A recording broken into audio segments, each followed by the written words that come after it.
नमस्कार, मैं हूं आदर्श विश्वास और आप देख रहे हैं LNI। आज हमें लखनऊ के सीरोज कैफे में सीरोज सी प्लस हीरोज, ये एक ऐसा कैफे है जो सच में एक ऐसी नायिकाओं को समर्पित है जो एसिड अटैक से पीड़ित हैं, जिन्होंने झुकना नहीं सीखा अपनी जिंदगी में। बशीर बद्र साहब ने कभी कहा था कि लोग टूट जाते हैं एक घर बनाने में, तुम तरस नहीं खाते बस्तियां जलाने में। ये वो लड़कियां हैं जिनकी बस्तियां जला दी गई, जिनकी जिंदगी जला दी गई, लेकिन उन्होंने फिर भी हार नहीं मानी। हाँ, यहाँ के स्टाफ वहाँ गोंडा गए थे, फिर गोंडा से मुझको मुझे यहाँ लखनऊ हॉस्पिटल में लाया, एडमिट करवाया, फिर मेरा इलाज करवाया। उसके बाद मुझे नहीं पता था, फिर मुझे धीरे धीरे बात करवाया कि खुशबू तुमको जब तुम सही हो जाओगी तुमको यहाँ लाएंगे काम करने के लिए, अच्छा लगेगा, सबके साथ में रहोगी। तो मतलब कि हमको सुन के थोड़ा अच्छा लग रहा था। फिर यहाँ आके हमने देखा सब लोग एक जैसी थी, तो हम देखे यहाँ थोड़ा मुझे भी अच्छा लगने लगा। नहीं तो मैं घर पे थी तो मतलब बहुत रोती थी कि मतलब शायद लग रहा मैं भी मतलब ऐसे हम ही हैं, बाकी और कोई नहीं। तब यहाँ आके हम देखे सब दीदी लोग को, मतलब बहुत लोग को यहाँ देखे, फिर मेरा हौसला बढ़ा आगे। मैं काम कर रही हूँ बहुत अच्छे से और मतलब यहाँ मुझे बहुत अच्छा लग रहा है, बहुत अच्छा लग रहा है। सिरोज में सबके साथ रहते हैं और काम करते हैं, बहुत अच्छा लग रहा है यहाँ पे। घर कब गई थी लास्ट टाइम अपने आप? अभी तो मैं गई थी शायद 2-3 तारीख को गई थी। यहाँ के लोग मेरे सपोर्ट किए हैं, आलोक सर ये सब। मतलब सबसे पहले मैं यहाँ जब आई थी तो मैं आलोक सर से बोली थी, सर मुझे भी काम दे दीजिए, हमको भी करना है, सबके साथ रहना है। तो आलोक सर ठीक है खुशबू, थोड़ा ठीक हो जाओ फिर काम देंगे। तो थोड़ा मतलब सिरोज वाले मतलब सपोर्ट किए और आलोक सर मेरे। आपको लखनऊ शहर कैसा लगता है? बहुत अच्छा लगता है यहाँ पे, मतलब यहाँ रहने लगते तो हमको घर नहीं जाना मन होता। मतलब सिरोज यहाँ पे आई थी 2016 में। 2016 में जी, क्योंकि 2016 में हमारे यहाँ दुर्गा प्रसाद शुक्ला जी थे, तो वो रिच आउट मेंबर में जॉब करते थे। तो उन्होंने रिच आउट करने जब वो गए तो मैं मेडिकल कॉलेज में उस समय भर्ती थी, तो उनके थ्रू मेरे गांव में भैया हैं, तो उनकी और अच्छी दोस्ती थी। तो उस वजह से मुझे पता चला कि लखनऊ में एक ऐसा प्लेस है जो एसिड अटैक सर्वाइवर के लिए रन करता है। तो 8 मार्च को इसकी ओपनिंग हुई थी और उस समय मैं मेडिकल कॉलेज में ही थी। तो मुझे यहाँ पता चला कि यहाँ पे ऐसी लड़कियां हैं, तो मेरा उसी समय दिमाग में चल रहा था कि मैं यहाँ आऊंगी और यहाँ जॉब करूँ। कैसा लग रहा है आपको सिरोज में? मुझे बहुत अच्छा लग रहा है, क्योंकि एक कहते ना एक ग्रो जो होना होता है, लड़की एक जब एसिड अटैक हो जाता है तो लड़की अपने आप को एक कमरे में बंद कर लेती है, किसी से बात नहीं करती है। उसके बाद जो समाज का बिहेवियर होता है वो अलग चेंज हो जाता है, जो फैमिली का बिहेवियर होता है वो भी बहुत ज्यादा चेंज हो जाता है, जिस वजह से लड़की आगे नहीं बढ़ पाती है। वो कहीं ना कहीं सोचती है कि मैं अब सुसाइड कर लूं, अपने आप को कहीं दुनिया को फेस ना करूं। लेकिन जब आप सिरोज में आते हो ना, तो यहाँ पे आने पे आपको बहुत सारी चीजें कहते ना लोग नेगेटिव वे में हम कभी ना कभी चले जाते हैं, यहाँ आके एक आपको पॉजिटिव वे मिलेगा और आपको एक जीने की अलग राह मिलेगी कि हमें जीना कैसे है। क्योंकि आजकल की जो जनरेशन है ना, छोटी छोटी चीजों में अपने आप को हार मान लेती है, आगे नहीं बढ़ती है। पर वो जो जनरेशन आज की स्टार्ट हो रही है वो हमारे पास आती है, हमसे बातें करती है, तो अच्छा लगता है देख के कि हमें देख के लोग सीख रहे हैं कुछ ना कुछ। और हमारी वजह से कहीं ना कहीं जो लड़की हार मान जाती थी, सुसाइड कर लेती, जैसे आजकल आप देख रहे हो अफेयर है, लव वगैरह, घर में अगर माँ बाप ने कुछ कह दिया तो तुरंत सुसाइड कर लेते हैं। लेकिन यहाँ आने के बाद उनको पता चलता है कि इसके अलावा भी हमारी एक दुनिया है और हमें किस तरीके से अपने आप को प्रूव करना है और अपने आप को खड़ा करना है। तो सबसे जरूरी बात ये होती है कि हम लोगों को प्रेरणा दे रहे हैं और इसकी वजह से उनके अंदर एक जीने की रास्ता निकल रही है। मैम, आपने बताया कि एसिड अटैक के बाद से सोसाइटी में काफी चेंजेस आते हैं, आपको क्या चेंजेस लगे और क्या चैलेंज आपको फेस करने पड़े? काफी चैलेंज आ जाते हैं, क्योंकि आप समझिए आप एक बॉय हैं, फिर भी मैं आपके ऊपर एक सवाल करती हूँ। आप अगर कहीं भी जाएंगे, अभी आप मैरिड हैं अनमैरिड है? अनमैरिड है। तो आप अगर कहीं जाएंगे तो आप भी सोचेंगे कि मुझे लड़की अच्छी मिले, खूबसूरत मिले, देखने में ऐसा मैं 4 समाज में लेके खड़ा हूँ तो वो लगे कि हाँ मेरी बीवी है। लेकिन अगर जब वही लड़की के ऊपर, किसी भी लड़की के ऊपर on the spot acid attack पड़ता है, तब उसके बाद आपको लगता है एसिड जो होता है ना कि हमारी बॉडी के 7 परत को घायल करता है, एक परत को नहीं घायल करता, 7 परत को घायल करता है, जिस वजह से लड़की के हड्डियों तक असर पड़ जाता है, डॉक्टर का बचाना मुश्किल हो जाता है। उस दौरान लड़की का कोई पक्का नहीं होता कि सर्वाइव करेगी या नहीं सर्वाइव करेगी। लेकिन उसके बाद भी वो इतनी सारी दिक्कतें झेलते हुए, कहते हैं ना कि हमारे समाज में 3 अटैकर होते हैं, फर्स्ट अटैकर जो होता है ना, वो हमारा अटैकर होता है जो हमारे पर अटैक करता है। सेकंड अटैकर होता है जो हमारी समाज है, और सबसे ज्यादा जो अटैकर होते हैं ना, वो हमारे फैमिली, हमारे कलीग्स, हमारे फ्रेंड्स, जो हमें अटैक करते हैं, छोटे छोटे चीजों पर टॉर्चर करते हैं, वो सबसे ज्यादा टॉर्चरफुल होता है। आपने इन लोगों को फेस कैसे किया, फैमिली को और सोसाइटी को? मुझे तो काफी टाइम लग गया। हम ये नहीं कहते कि हम अभी भी समाज को फेस कर रहे हैं, हम ये नहीं कहते हम पूरी तरीके से खुली आजादी में जी रहे हैं। अभी भी हमें कहीं भी हम अदर जगह चले जाएं तो समाज अभी भी हमें देख के घृणा करती है, अरे यार ऐसा हो गया, लड़की ने कहीं ना कहीं कुछ गलत किया होगा। लेकिन जब हम सामने डट के खड़े होते हैं ना, तब हमें अच्छा लगता है कि वही लोग जो हमारे पर कमेंट करते हैं ना, वही लोग जब गले लगाते हैं, वही हमारी सबसे बड़ी जीत होती है। और कहते हैं ना कि हमारे ऊपर लाख मुसीबत आ जाए, लेकिन कहते हैं ना, एक मुसीबत को हराने के लिए चेहरे पे बहुत बड़ी स्माइल की जरूरत होती है। तो वही स्माइल हम सब लोगों को हराती है। और कहते हैं ना कि सिरोज में हम सब जितनी लड़कियां ना, हम सब लड़कियां एक दूसरे की ताकत है, जो कहीं ना कहीं अगर हम लोग डल भी होते हैं तो यही ताकत होती है ना जो हम लोग को मिलती है। और हम लोग हर दूसरे दिन फिर एक नई सुबह के साथ तैयार होते हैं कि हमें आगे बढ़ना है। हमें उन लड़कियों को सिखाना है जो कहीं ना कहीं से कमजोर है, कहीं आगे नहीं बढ़ पा रही हैं, उनको ताकत देना है कि वो अपने हक के लिए खुद लड़ पाए। और जैसा मेरा है, मैंने 1 साल तक मैं अपने आप को कमरे में बंद करके रखा था। फैमिली का अलग बिहेवियर था, समाज का अलग बिहेवियर था। एक्चुअली मैं एसिड अटैक के पहले एक आर्टिस्ट थी, भोजपुरी आर्टिस्ट थी मैं। वहाँ मतलब मेरा सपना था कि मैं एक एक्टर बनूं। एसिड अटैक जेलिसिस की वजह से हुआ था, क्योंकि मैं कहते हैं ना कि आप भी जानते हो, आप न्यूज से हैं और आपको मूवी दुनिया की सारी चीजें पता है। तो कहीं भी आप जाओगे मूवीज में, कहीं भी, चाहे बॉलीवुड हो चाहे हॉलीवुड हो, आपको हर जगह सैक्रिफाइस करना पड़ेगा ही। अगर आप सैक्रिफाइस नहीं करते हो तो आपको अच्छा खासा रोल नहीं मिल सकता। लेकिन मेरा सपना था मैं कला से आगे बढ़ूंगी और अपने कला से ही सबको प्रदर्शन दिखाऊंगा, अपने नाम से जानी जाऊंगी। लेकिन कहते हैं ना कि कुछ लोग ऐसे थे कि जो कभी आगे नहीं बढ़ पाते थे, तो उन्होंने नहीं देखा कि उन्होंने रात में सोते समय मेरे पे एसिड फेंक दिया। और एसिड भी कहाँ थी आप जब आप एसिड अटैक? सेट पे ही थी। किस जगह थी आप? मैं बलिया में थी। बलिया में हमारी छोटी सी मूवी चल रही थी, दहेज प्रथा करके। तो उसी दौरान मेरे पे एसिड अटैक हुआ था। आप बिलीव नहीं करोगे कि मैं इतने ही दूर पे, हमारा डिस्टेंस था, किसी ने हमें पानी नहीं डाला। और वो एसिड ऐसा था ना कि मैं जितना पानी के संपर्क में जाती उतना ही मेरी बॉडी बर्न होती। और जो वो बर्न होता है ना, वो बहुत ज्यादा पेनफुल होता है। उस दौरान हमें हवा, ऑक्सीजन, पानी, हर एक चीज चोट पहुंचाती है। हम जिस चीजों से जीने के लिए सोचते हैं, हम जीते हैं, लेकिन वो चीज भी हमें उस समय जहर लग रही थी। हम मुंह बंद करना चाहते थे, मुंह नहीं बंद होता था। आंख बंद करना चाहते थे, आंख बंद नहीं होता था।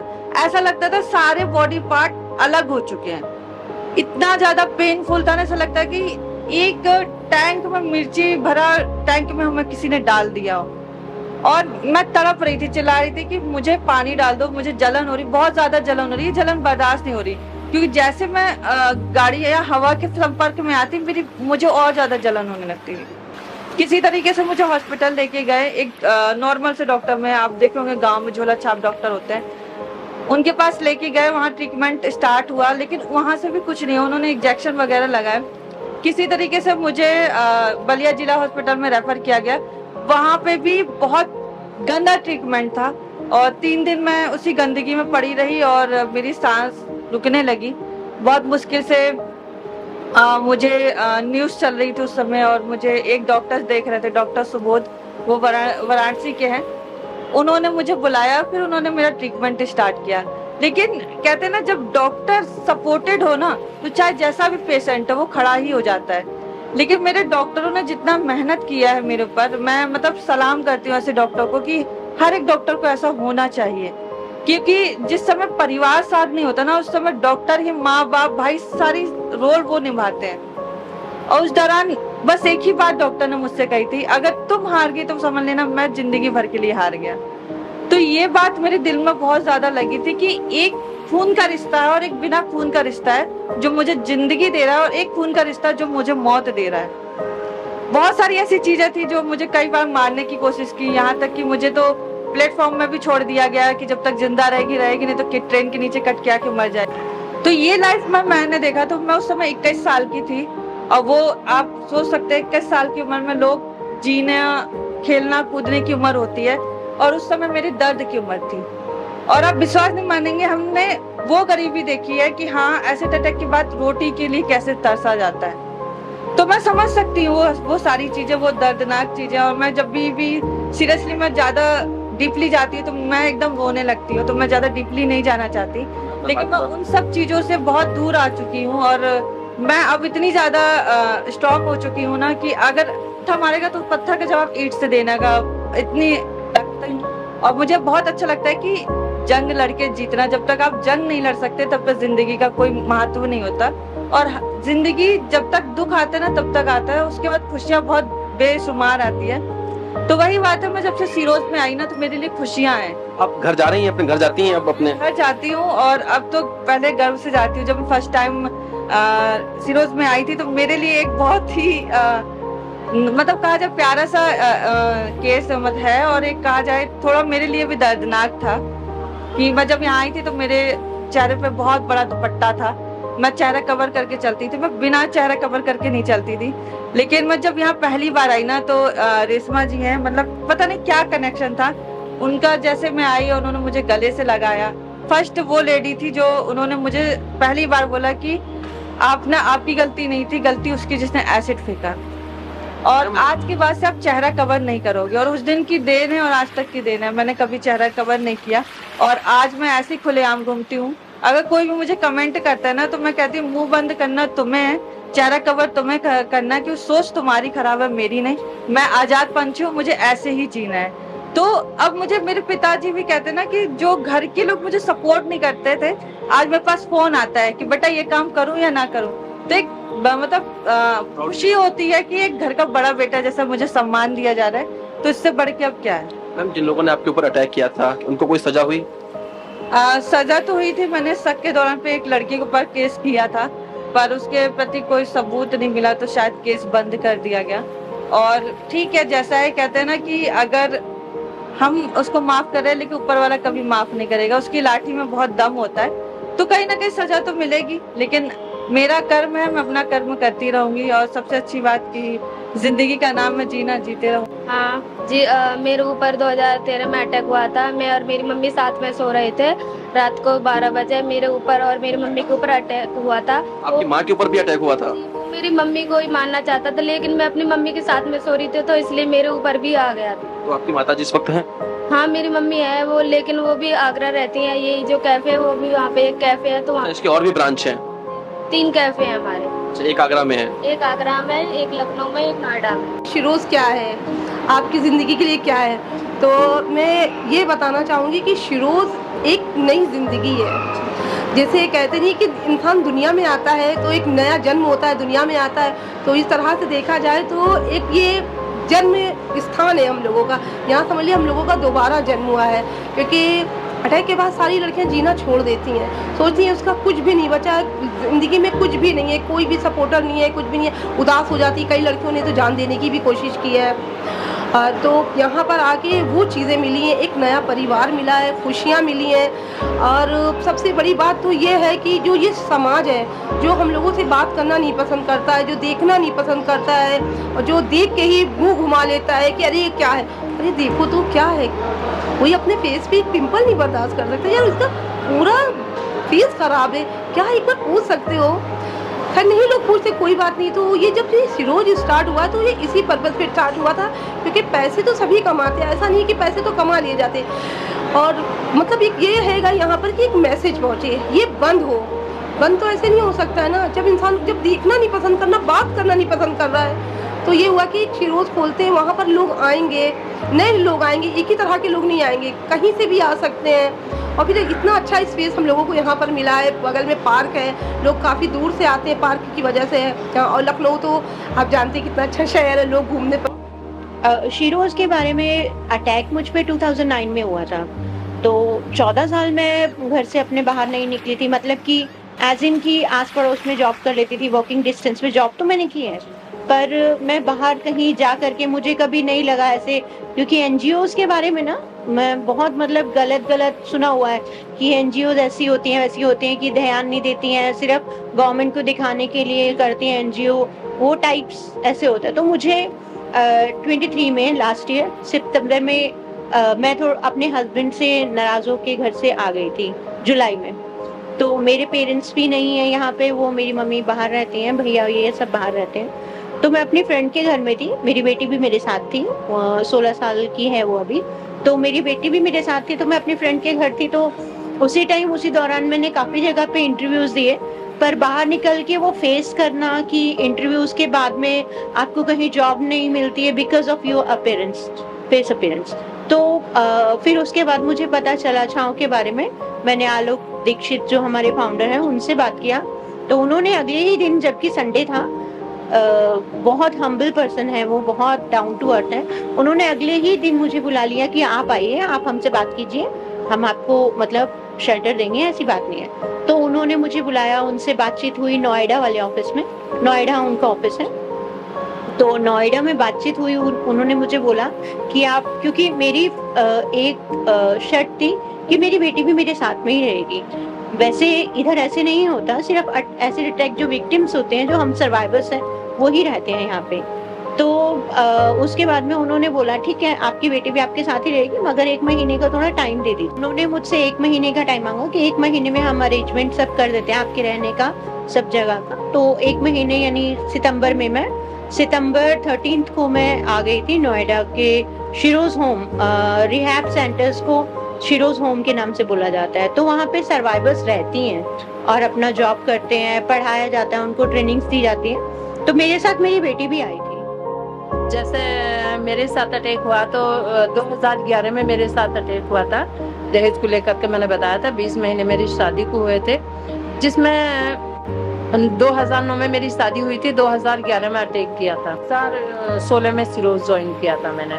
तो मेरे पहली बार मेरे थाने से फोन गया था कि एसिड अटैक के लिए ऐसा ऐसा काम दिया जा रहा, लखनऊ में एक कैफे खुला है, आप वहाँ करना चाहें तो आप करते रहिएगा। जब वहाँ से मतलब फिरोज के बारे में सोशल मीडिया के द्वारा पता लगा कि सोशल मीडिया के द्वारा एक मेरे मित्र थे, उन्होंने बताया कि एक छाव फाउंडेशन है जिन पे लोगों पे, लड़कियों पे, लड़कों पे एसिड डाल जाता है, वो उनके लिए जॉब देते हैं। छाव फाउंडेशन नौकरी देता है, जॉब। तो सोशल मीडिया के माध्यम से मुझे पता चला। फिर उसके बाद हमने आलोक जी के लिए कॉल लगाया, जो फाउंडर हैं, जो आलोक जी के लिए, उनको हमने सारी परेशानी बताई अपने लिए कि इस तरीका से हमारे ऊपर एसिड डल गया है और हम कम 20-25 साल से हम घर में ही पड़े हैं, ना कोई हमारे लिए जॉब दे रहा है, ना कोई नौकरी दे रहा है, काफ़ी दिनों से हम परेशान हैं। तो बोले क्या ऐसा है, आप आइए। उन्होंने मुझको एक बार आगरा बुलाया। आगरा जब मेरा पूरा कंडीशन देखा, पूरा शरीर देखा, उन्होंने बोले बताओ क्या समस्या, क्या परेशानी में, ऐसे नौकरी चाहिए, जॉब चाहिए। भाई जॉब नहीं, काम नहीं कोई हमारे पास। चेहरा को देख के लोग सब मना कर देते हैं। बोले ऐसा है, आप लखनऊ आ जाइए, हम आपके लिए जॉब दे देंगे। देखो समाज से तो संघर्ष तो बहुत है ये, क्योंकि ये ऐसी चीज है, तेजाब से पूरा शरीर खत्म हो जाता है। मतलब जैसे हमारा ये, अब तो आप हमारे सामने बैठे हैं, उस कंडीशन पे जब तेजाब डाला था, उस कंडीशन पे हमारे शरीर को आप देख ले तो एक बार देख के दोबारा नहीं देख पाते थे आप। ये कंडीशन थी। मतलब काफी दिन एडमिट रहे ऐसा हॉस्पिटल में, जयपुर में, SMS में काफी दिन एडमिट रहा हूँ मैं, 1 साल। उसके बाद लगातार इलाज चलता रहा, सर्जरी चलती या नहीं, काफी सर्जरियाँ हुई हैं। पैरों की स्किन ले लगी, जितनी मेरे शरीर पे स्किन है पैरों की ले लगी है, पूरी बॉडी पे तेजाब है। मतलब आँख भी खत्म है, कान भी नहीं है, पैरों दोनों हाथ हैं, सब है। तो संघर्ष तो सर काफी, मतलब एक तो क्या चेहरा कुरूप हो जाता है ना, चेहरा को ज्यादातर लोग चेहरा को ज्यादा पसंद करते हैं आज के समय में। आज तुम देखते हैं आज के समय कैसा है, जैसे हम कहीं भी जाएं या कहीं भी, जैसे आम लोग खुल के जीते हैं ना, उस तरीका से हम जी नहीं पाते। मतलब उस तरीका से। सर अब आपको सिरोज में आके कैसा लग रहा है? रोज में आके मतलब हम पुरानी जो बातें, हमारे संग जो घटना घटी थी, मतलब क्या हुआ हमारे जीवन में, क्या नहीं हुआ, उसको हम भूल चुके हैं बिल्कुल। अब एक अच्छे जो सरोज ने हमको छाव फाउंडेशन नया जीवन दिया है, नई राह दिखाई, नया जीवन दिया है।